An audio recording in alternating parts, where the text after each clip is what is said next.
Have you ever spoken English and thought, why did that sound wrong? The strange thing is, you knew exactly what you wanted to say, but the sentence just didn't sound natural. Maybe you said, I drink every morning coffee.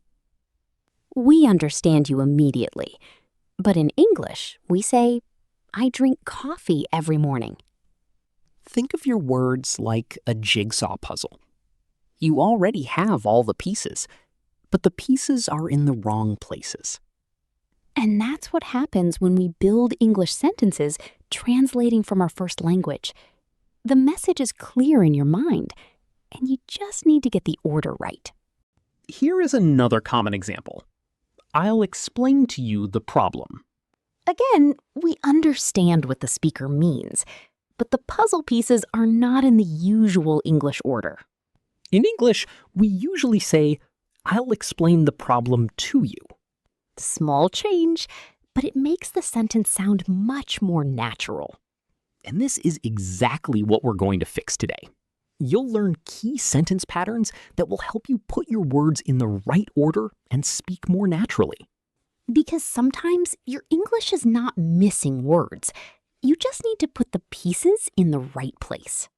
Before we look at more examples, let's understand the simple pattern behind English sentences. English has a route, a clear order that helps your listener follow your message easily. Think of it like a train.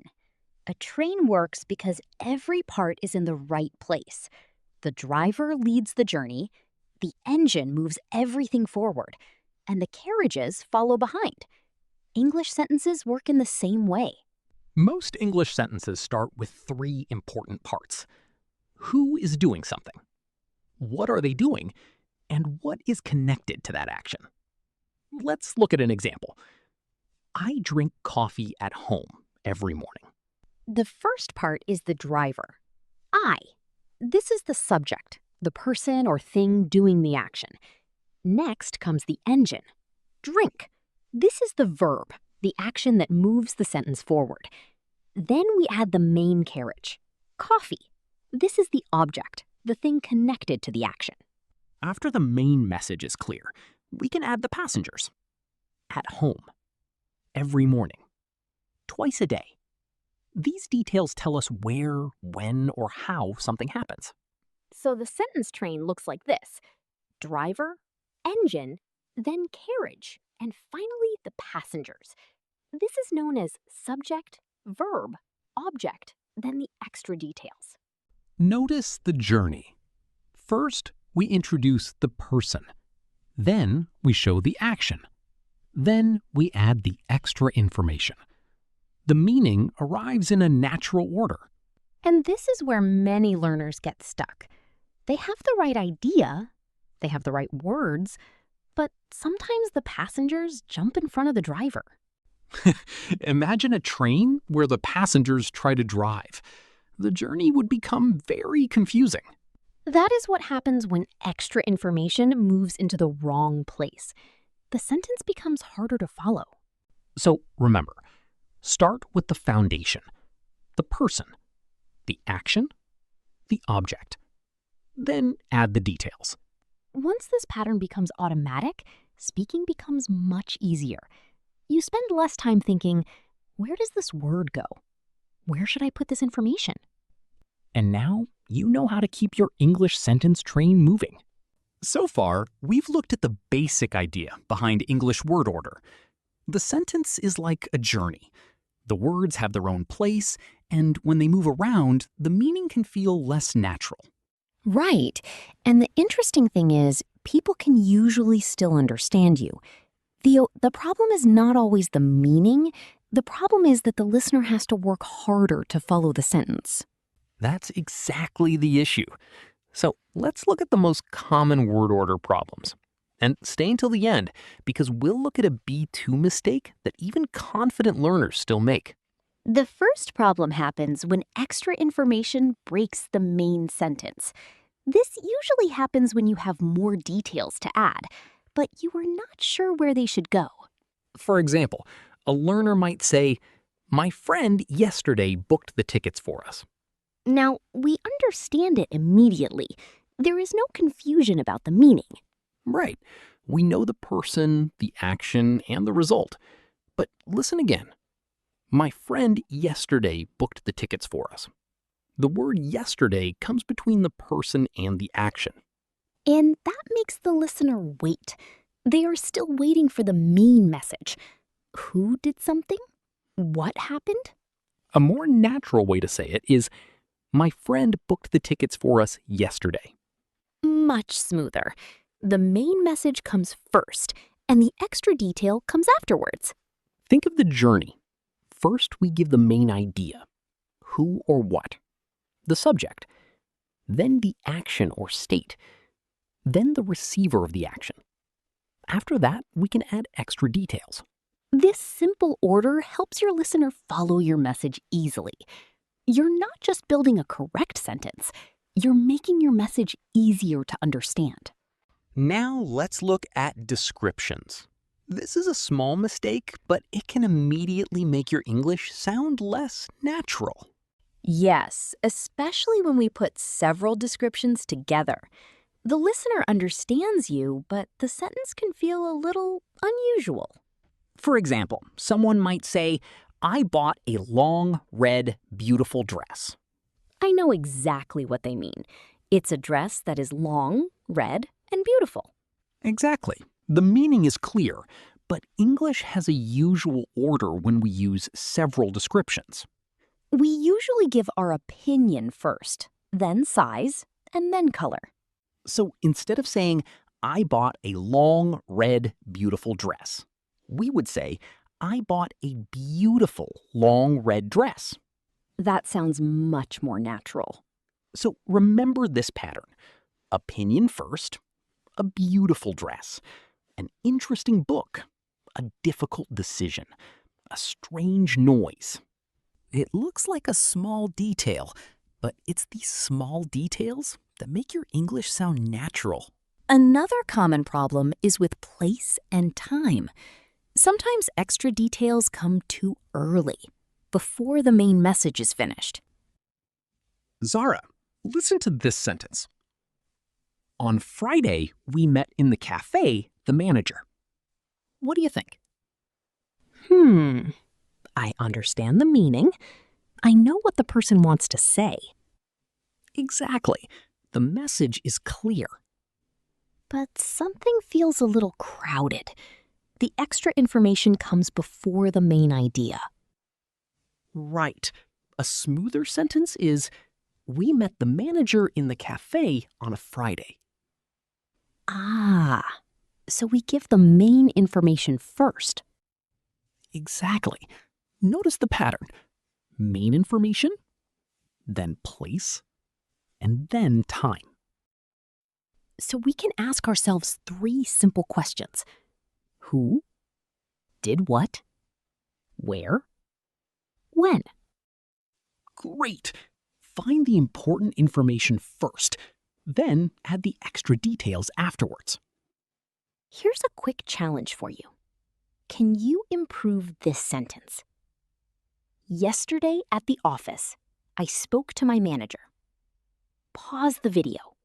Can you move the information into a more natural order? Now let's look at questions. This is a big one because English questions change the normal sentence order. Zara, if I said to you, when you arrived, does it sound right to you?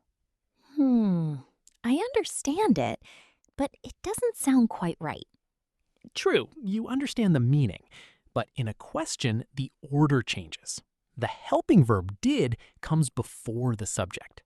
So we say, when did you arrive? Notice the pattern.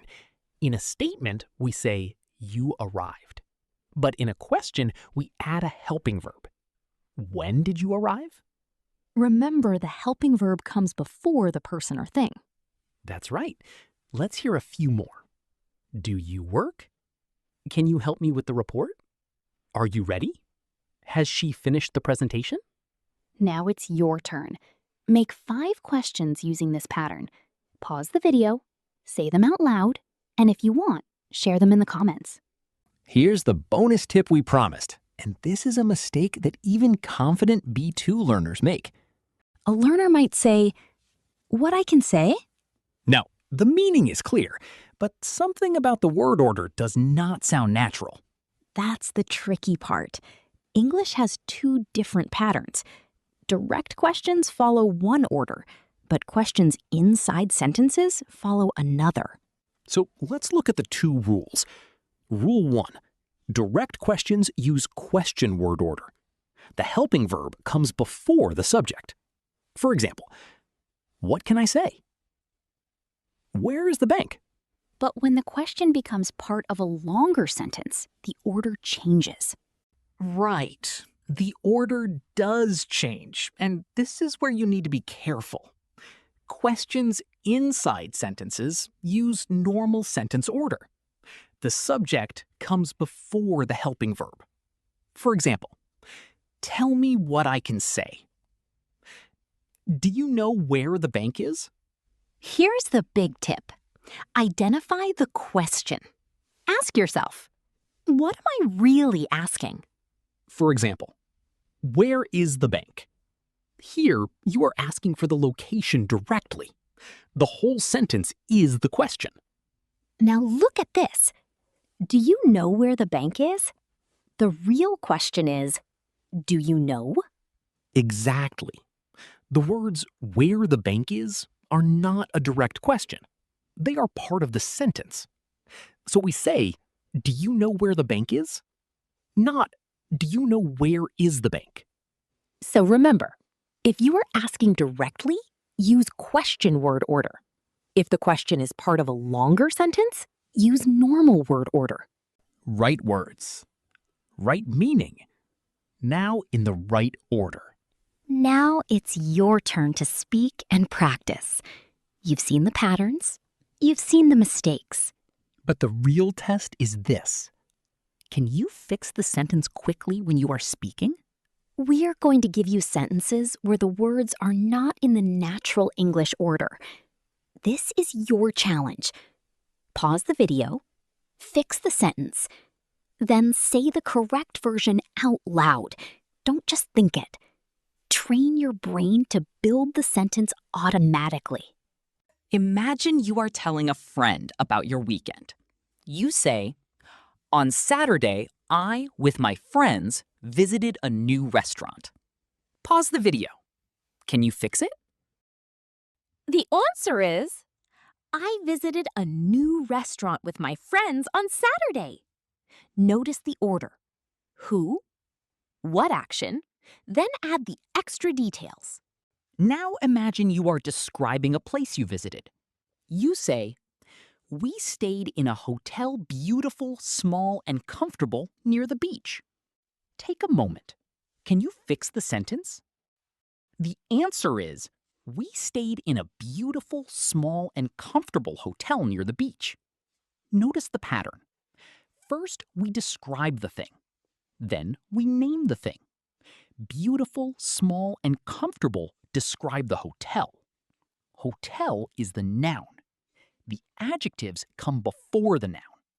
Now, imagine you are explaining your travel plans. You say, next week, to Germany, I'm flying. Pause the video. Can you put the sentence back in order? The correct way to say this is, I'm flying to Germany next week. First, give the main message. Who? What action? Then add where and when. Now let's test questions. You are speaking to a colleague. You ask, where I can find this document? Pause the video. Can you fix it? The answer is, where can I find this document? The helping verb can comes before the subject. Now for a B2 challenge. Many confident learners still make this mistake. You say, could you tell me where is the meeting room? Pause the video. Can you fix it? The answer is, could you tell me where the meeting room is? Why? Because this is not a direct question anymore. It is part of a longer sentence. So we use normal sentence order. One more. You are talking about a problem. You say, I don't know what should I do next. Pause the video. Fix it. The answer is, I don't know what I should do next. Why? Because the question is inside another sentence. It is not a direct question. Final challenge. Imagine your colleague asks, what happened after the meeting? You reply, yesterday with my manager, I discussed the problem. Pause the video. Fix it. The answer is, I discussed the problem with my manager yesterday. Notice the pattern. Main message first, extra details afterwards. So, how did you do? It's interesting, isn't it? You can know all the right words, but if they are in the wrong place, the sentence feels different. Yes, and that's what makes word order so challenging. Sometimes you know every single word, but English is saying, not there, put me here. Right. English can be a little picky about where things go. But once you learn the patterns, it becomes much easier. That is the secret to natural English. Clear English is not about making longer sentences. It is about making sentences that arrive in the order your listener expects. Keep practicing these patterns, because the more you build sentences in the right order, the more natural your English will become. Before we finish, here are 3 simple habits that will help you improve your word order. Tip number 1, build the core sentence first. Don't start with extra details. Start with who, what action, what, then add the information around it. Tip number 2, listen for the position of small words. Words like already, just, very, often, always can change the sound of your sentence. Don't only learn the word, learn where it normally appears. Tip number 3, learn ready-made patterns. Don't learn words alone. Learn them in action. Not explain, but I explain something to someone. Not interested, but I'm interested in. Because patterns are what you actually use when you speak. And this is what we call word chunks. If you haven't watched our word chunks lesson yet, watch it next. It will change the way you learn and use vocabulary. Remember this. Fluent speakers don't build sentences word by word. They use patterns they already trust. If this lesson helped you, like the video. Leave a comment. What word order mistake do you often make? And share this video with someone who is improving their English. Subscribe to English Shift for more speaking lessons, useful patterns, and practical English you can use in real conversations. Well, that's it for today. Keep practicing. And start building sentences the way English really works. See you next time.